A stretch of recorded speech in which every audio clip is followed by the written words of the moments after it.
Ada?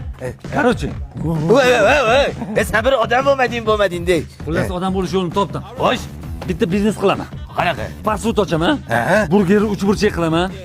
Mana kotletini ham 3 burchak qilaman. Sirini ham 3 burchak. Hali hech kim bunaqa qilmagan. Ada portlab ketar. Voy, mana bojam Qodir aka qildi-ku oilaviy ochib qo'ydi-yu. Hammasini 3 burchak qilib yengillik qildi. Zo'r ketyapti. Bo'lgan-ku bu.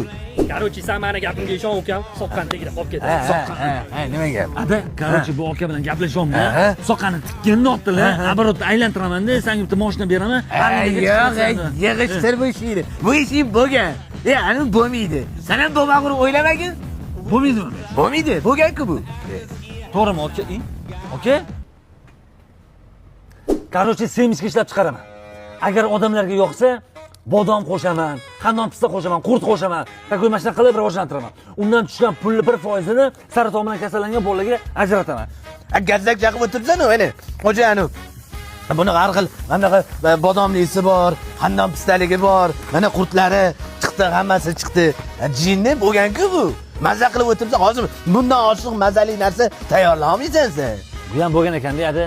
Keyin mana bu yerda qizil bilan yozib qo'yibdi. 1%ni saraton bilan kasallangan bolalarga ajratiladi deb. Bo'lgan-ku bu, bo'lgan-ku bu. Undan ko'ra bitta boy qizni topaman-da, o'shanga uylanaman-da, o'shani puliga yashab yuraman. Buyursak ish buyuradi. Oshxona tozalab qo'ying dedi. Rasul, Oh! tez kirlarni yuvib oshxonani ham tozalab qo'ying. Bu ham bo'lgan-ku mana. Nima bo'lmagan, ada? Hayotda nimalar bo'lmaydi o'g'lim. Yur kirlan yuvamiz.